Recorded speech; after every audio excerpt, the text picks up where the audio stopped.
ancient Book of Enoch. It's a book that was quite popular during the first 700 years of church history, but then faded from sight. Nobody republished it. It disappeared. Imagine a world shaken by the discovery of a 2,000-year-old Bible, revealing terrifying truths about the human race. This ancient text, hidden by the church and surviving only by luck, could change everything. The Book of Enoch, forgotten for over 1,000 years, has now resurfaced.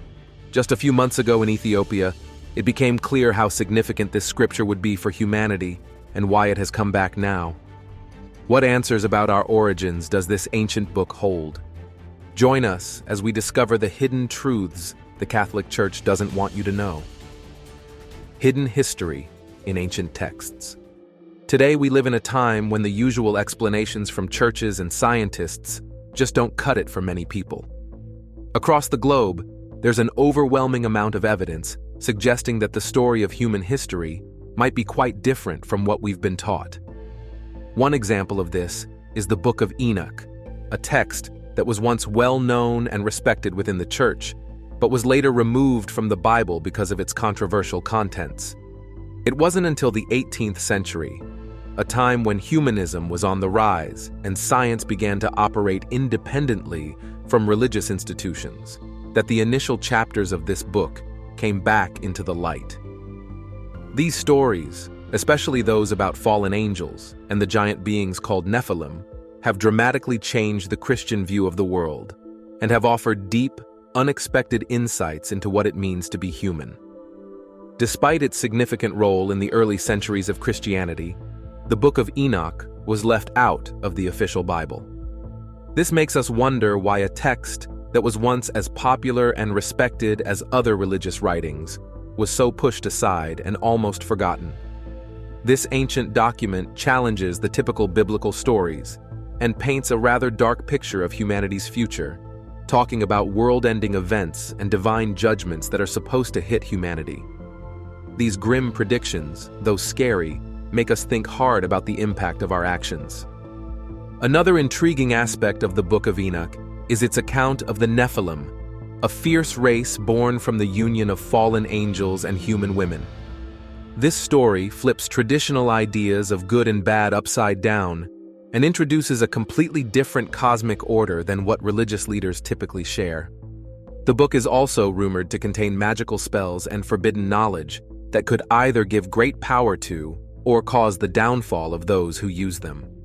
It discusses lost ancient technologies and long-hidden truths that could potentially shake up the way we see the world. And there's more. The Bible itself isn't exactly straightforward or always gentle. It's filled with odd and sometimes violent tales, and it's certainly more than just heavenly messages of hope. Issues like violence, injustice, and dark themes are all over its pages. But it brings up the question, why, out of all the texts, was the Book of Enoch excluded? And who was Enoch? And why is he surrounded by so much curiosity?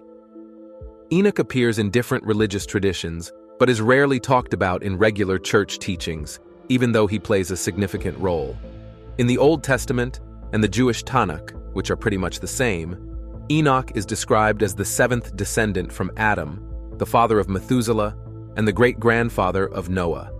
There's a famous line from Genesis that goes, "And Enoch walked with God, and he was no more, for God took him away." This has led to a lot of guessing about what it means to walk with God, and exactly what happened when God took him away. Many believe this suggests that Enoch didn't die like most people do, but was instead taken alive into heaven by God.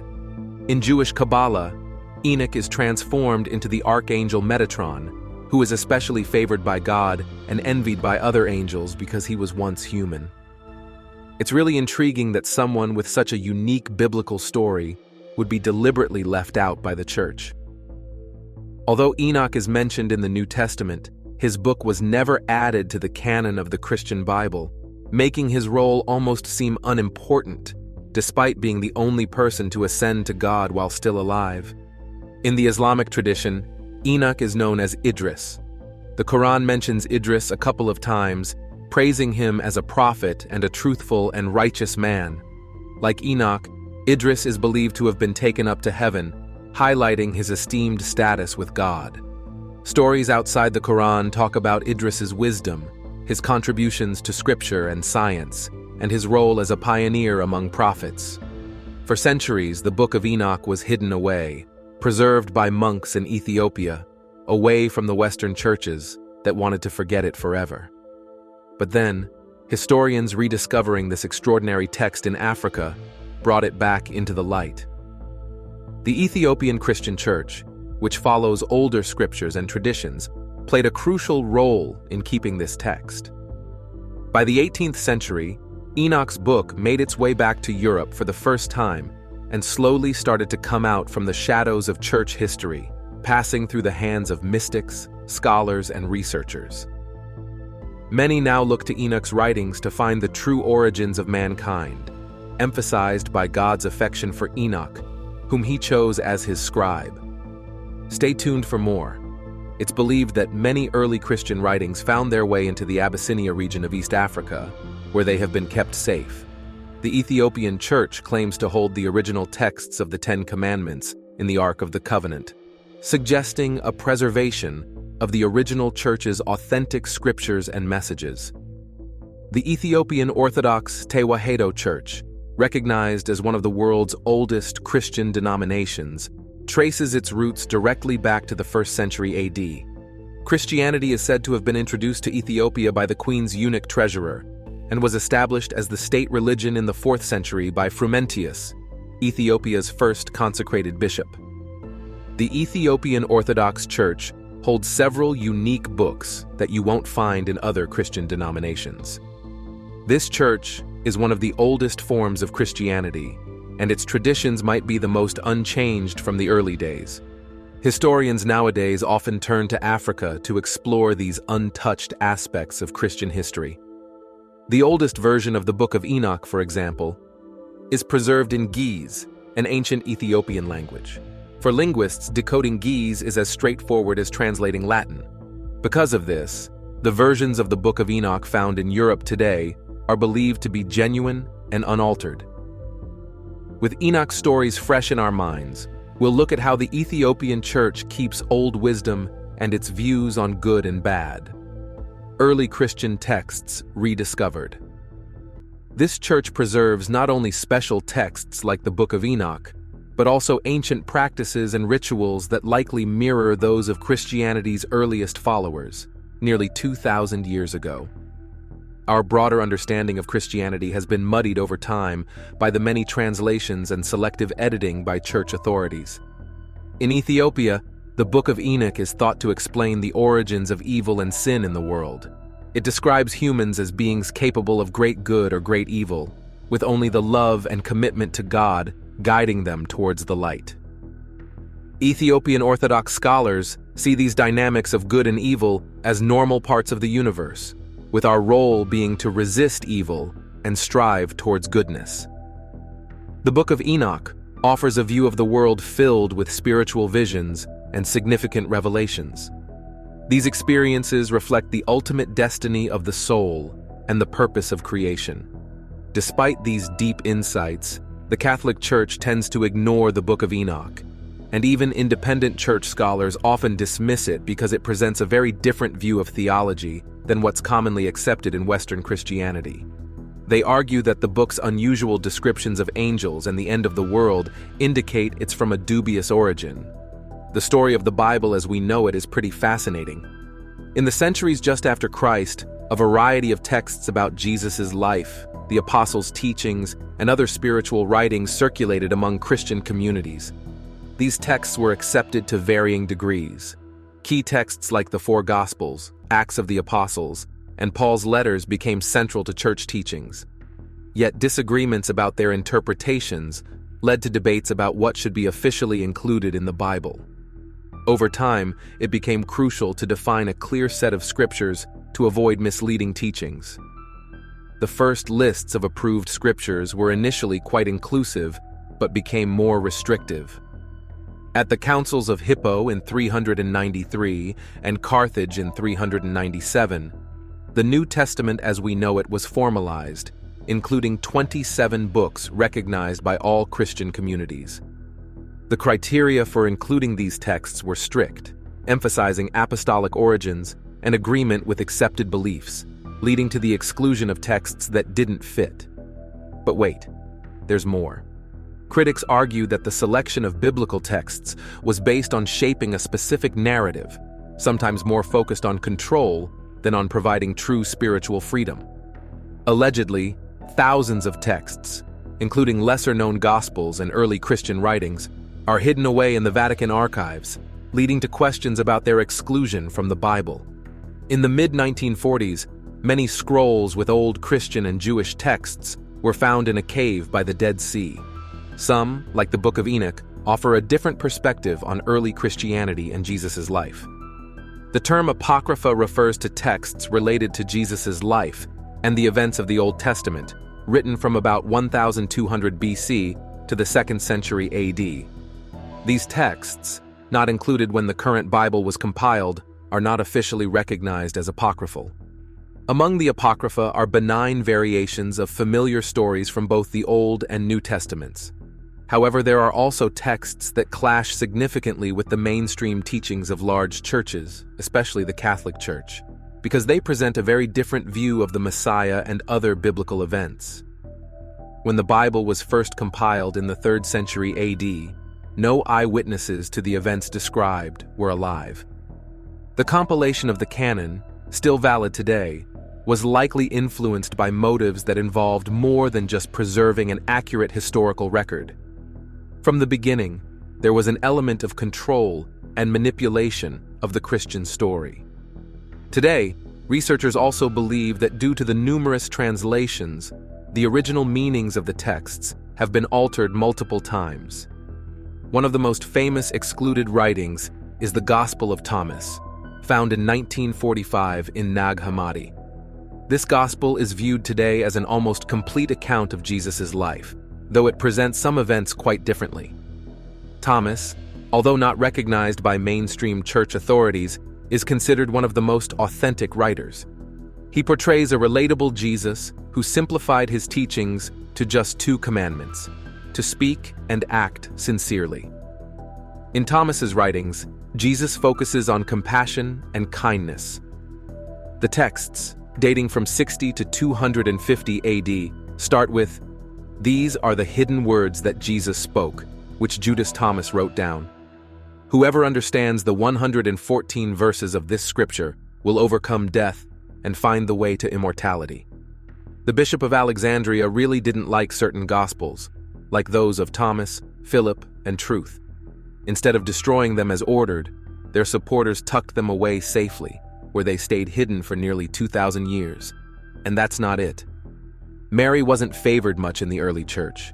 They often minimized women's roles in the scriptures, included biased views against women, and overlooked women apostles or disciples.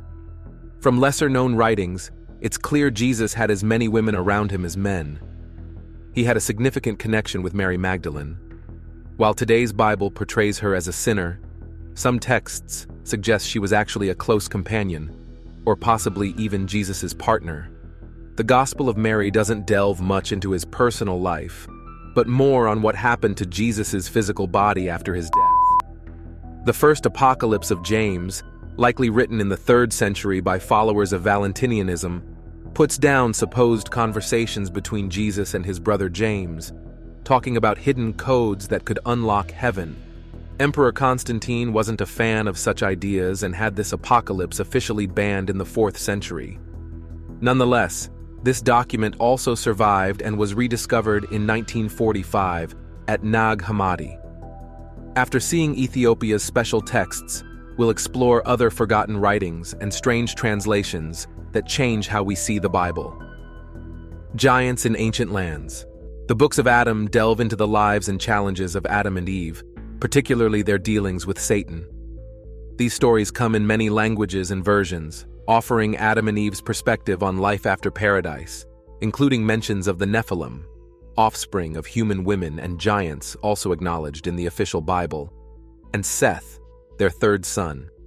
Enoch, one of the Old Testament's 7 patriarchs, gets only a brief mention in the Bible, despite his unique role.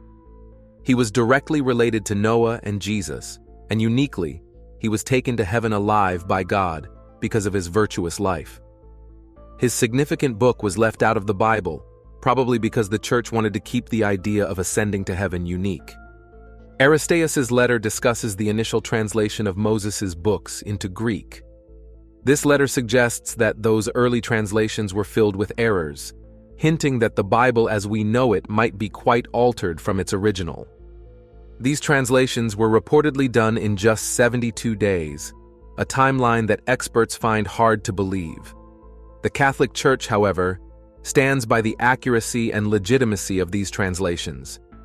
The Solomon Islands, located east of Papua New Guinea, are known for their breathtaking natural beauty and coral reefs. Yet, there's a belief that these islands were once the domain of the Nephilim, giant beings said to have dominated the area 1,000 years ago. The first Europeans, led by Alvaro de Mendana, arrived in 1568, drawn by the potential for immense riches, and named the islands after King Solomon, known for his great wealth. Nowadays, extensive mining operations have led to environmental issues, and locals caution about the risks of awakening the supposed giants. There's more. Marius Borean, an anthropologist, has deeply studied the legends of giants in the Solomon Islands. Having married a local, he became deeply integrated into the island culture. In his 2010 book, he shares insights about the giants, describing them as about 10 feet tall with distinctive features and complex social structures. He also shares local stories of people being taken by a particularly terrifying giant, highlighting the strong local belief in their presence. The Solomon Islands are a rugged, untouched paradise of dense jungles and secluded mountains, rarely visited by people. These islands are like a hidden world, preserved from modern influence and supposedly home to giants. One of the most striking tales from here is about a young girl named Mungo. She disappeared as a child and wasn't seen again until 25 years later when she returned pregnant. Mungo shared a startling story of having lived as the wife of a giant, and even had a son who, because he resembled a giant too closely, was tragically eliminated at the age of 5. The experience left Mungo mentally distressed for the rest of her life. Local lore suggests some islanders know exactly where her son lies buried. Yet no one has tried to uncover his grave to find out more about this unusual story. The ancient scriptures of the Old Testament mention the Nephilim, but only in fleeting snippets.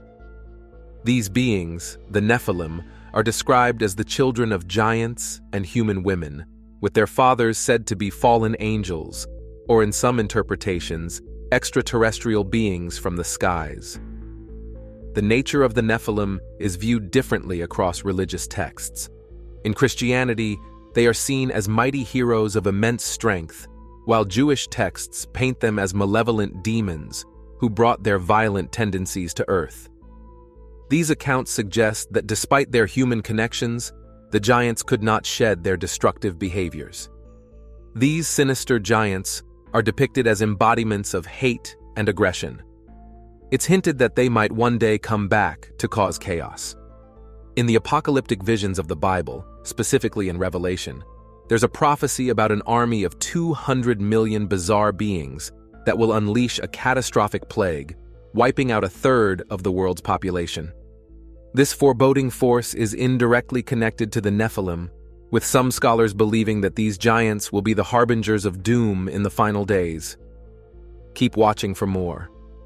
The exclusion of the Book of Enoch from the Bible in the 3rd century was because church authorities felt it lacked divine inspiration, a contrast to the accepted Gospels believed to be written under divine guidance. Enoch, an important biblical figure and the great-grandfather of Noah, was said to have been so favored by God that he was taken to heaven alive, bypassing death. This ascension challenges the unique divine status attributed to Jesus, possibly leading to Enoch's story being left out of the standard biblical canon. In some Eastern Christian texts, however, Enoch's writings are preserved, suggesting a belief that access to the divine is possible in one's lifetime through spiritual practices. This notion aligns with some modern interpretations that see ascension tales as symbolic of spiritual enlightenment. a concept that is also present in Islamic teachings, where Jesus is considered a prophet who continued his teachings after surviving crucifixion. For those unfamiliar with symbolic interpretations, the Codex Seraphinianus might seem like the weirdest book ever created, possibly the product of a delusional mind. Composed by an Italian artist in the 1980s, it features a series of surreal illustrations that transform human forms in unimaginable ways and texts that appear meaningful but are undecipherable. The Codex doesn't aim to convey hidden truths, but rather explores the boundaries of imagination and the nature of artistic expression, challenging our perceptions of reality and the written word.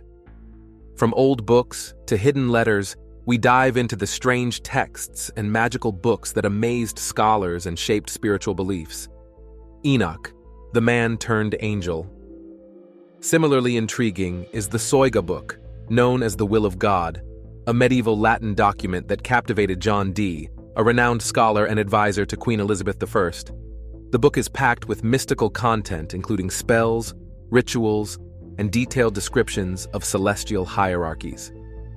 Dee dedicated his life to decoding this text, drawn by its complex blend of magic and spirituality. Though he never fully deciphered it, the book's disappearance and eventual partial recovery in modern libraries suggest its significant impact and the high status of its author. This manuscript, written in impeccable Latin, hints at the involvement of a highly educated and possibly affluent individual, capturing the imagination of scholars and mystics alike with its rich yet elusive content. Enoch, also known as Hanok in the early parts of the Old Testament, is a figure wrapped in some really cool stories. His name probably comes from the Canaanite word Hanok, which means witness or initiate, pointing to his significant role. Even though Enoch is only briefly mentioned in the Bible, he stands out because he was taken to heaven by God without actually dying, a rare event that makes him quite special. His family background is pretty interesting too. He's a direct descendant of Seth, the third son of Adam and Eve, and an ancestor of Noah and, through a longer family line, of Jesus of Nazareth. Despite these impressive connections, he's barely mentioned in the main Christian texts like those of the Roman Catholic and Protestant churches. However, in Jewish tradition and among the Christian Slavs, whole books are dedicated to this remarkable prophet. Around 100 years ago, a well-preserved Book of Enoch was found in the Qumran caves near the Dead Sea. This book goes deeper into his story, describing how God transformed him into an extraordinary being. This transformation suggests a closeness to divinity that Enoch shared with Jesus. This background puts a different spin on Jesus of Nazareth, who is traditionally viewed in Christianity as the unique Son of God who ascended to heaven. Enoch's story introduces the idea that Jesus wasn't the only one to receive such an honor, challenging the notion that Jesus was a one-of-a-kind case. In the book of Genesis, Enoch is listed among 10 patriarchs known for their incredibly long lives. Enoch's dad, Jared, was 162 when Enoch was born and lived for another 800 years. Enoch himself was 65 when his son Methuselah was born, who lived to be over 900. Enoch lived 300 more years alongside God, and at the age of 365, he was taken up to heaven while still alive, which is pointed out as unique. And that's not all. The term Enoch's ascension, often used today in funeral contexts, originally meant something much more direct and significant in biblical terms. While the deaths of other patriarchs are clearly stated, Enoch uniquely was taken to himself by God. In the New Testament, there's little mention of either Enoch's rise or his importance in the mainline churches, which is odd. His story grows even bigger in the Book of Enoch, where, despite some resistance from other heavenly beings, he is promoted to the rank of an angel, specifically Metatron. This transformation from man to angel and his role as a sort of divine go-between is a special honor not widely recognized outside of Jewish tradition. Enoch's story raises big questions about why such an impressive tale hasn't been featured more prominently in the Bible. His progression from a man to a high-ranking angelic figure suggests layers of divine storytelling that challenge usual views and remain intriguingly underexplored in Christian teachings. The Book of Enoch isn't just a story about Enoch himself. It dives deep into some pretty intense themes, particularly about how evil started out. Imagine a group of rebel angels who got tired of their celestial posts and came down to Earth, deciding to mingle and have kids with human women. This wasn't just a minor fling. These unions produced some really tough giants who went on to cause all sorts of chaos around the world. What's fascinating is that the book goes all out and names these angels, making it clear who was responsible for what. Then there's Enoch, a guy who stands out as a beacon of goodness in times that were anything but good. He's portrayed as this mega-wise man, the very first prophet who not only spoke on behalf of goodness, but also took on the mammoth task of documenting his insights. He claims to have written a whopping 360 books. Imagine that. Enoch's knack for writing and wisdom wasn't just for show. He set the stage for understanding the celestial patterns that dictate the passage of time, which was a big deal back then. Stay tuned for more. Now, talking about the texts themselves, it's pretty clear Enoch, despite being revered as a great scribe, didn't actually pen the texts named after him. These writings came about much later and are attributed to anonymous sources from different cultural backgrounds, adding a layer of rich historical questions to their origins. Switching gears to some of the Bible's more blockbuster elements, Leviathan from the Book of Job is a standout. A fire-breathing dragon that seems more like something out of a fantasy novel than a religious text. This creature is no ordinary beast. It's like a mix of a crocodile, snake, and whale, armed with enough strength to cause serious grief. Its breath is described as poisonous steam and fire that could wipe out anything in its path. The whole idea of whether Leviathan is good or evil is kind of left in the air, but the drama around this creature is undeniably captivating. As we look at tales of magic and end-of-the-world visions, we'll face the supernatural creatures that have fascinated and scared people for ages. Giants, ghosts, and strange tales. And then there are the locusts. Oh, the locusts. Not just your garden-variety pest, these locusts in the Bible are like something out of a horror movie. They swarm in, led by a celestial signal, and leave devastation in their wake. The depiction in the Book of Revelation is particularly vivid, portraying them as terrifying hybrids of horses and scorpions, complete with hair and battle gear.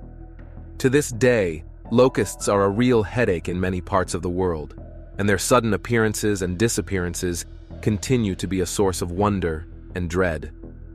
There are also the 4 horsemen of the apocalypse. These guys are basically the harbingers of the apocalypse, each representing a different type of disaster. They make their grand entrance when Jesus opens a scroll containing the future's worst hits: widespread disease, wars, famine, and ultimately death. This imagery has been particularly resonant throughout history, especially during times like the Middle Ages, when Europe was ravaged by plague and warfare, making the horsemen's tales not just mythical, but eerily reflective of real human fears and experiences. All these stories, whether they're about angels, prophets, dragons, or apocalyptic riders, weave together a narrative that's about more than just the supernatural. They reflect deep human concerns about good, evil, and the often blurry line between them, captured in texts that have been puzzling and fascinating people for centuries. All right, let's talk about the beast, a terrifying creature described in John's visions. Imagine something straight out of a fantasy movie. This beast looked a bit like a leopard, had the paws of a bear, and a mouth as scary as a lion's. To top it off, a dragon gave it a bunch of power, along with a throne and serious authority. One of its heads seemed to have been fatally injured, but somehow it healed up just fine. This beast, alongside another fearsome one, is supposed to show up at the end of the world, bringing all sorts of trouble to humanity. The first beast is super offensive and just downright nasty. It causes a lot of suffering and drags people into awful situations. The other one, representing a false prophet, isn't about outright destruction, but is more about slow, sneaky damage, leading people to their ruin without them even noticing at first. Both of these beasts are connected to the number 666 and the figure known as the Antichrist. These bad guys are part of a bigger, darker force that opposes everything good, and they're destined to bring a lot of pain and chaos. But according to Christian stories, there's hope because Christ's love is supposed to be strong enough to save everyone in the end. The ultimate showdown has Christ beating these monsters and throwing them into a lake of fire, which saves the planet from their terror. Now let's switch gears and chat about the Nephilim from the Book of Genesis. These guys are the offspring of some rebellious giants and human women. At first, they were wild, uncontrollable, and brought chaos everywhere. As stories evolved, they were described more like just really tall and strong humans, not so chaotic anymore. Some stories even link them back to Seth, who was Adam's third son. There's a fascinating twist in how some later tales connect these giants to famous Greek heroes like Hercules and Achilles, suggesting they might have been their ancestors. Today, some folks like to think of the Nephilim as possible hybrids between humans and aliens, mixing ancient myths with modern alien theories. And there's even more. Now, about witches and magical women. Back in biblical times, they were seen in a really negative light. The Book of Exodus is harsh, saying magicians shouldn't be allowed to live, and this led to a lot of innocent people, like healers and herbalists, being taken down in the Middle Ages because they stood out or were misunderstood. Leviticus goes even further, saying mediums should be stoned to death, showing just how unwelcome these practices were, according to the religious norms of the time. There's this story about Queen Jezebel, who was seen as a wicked sorceress.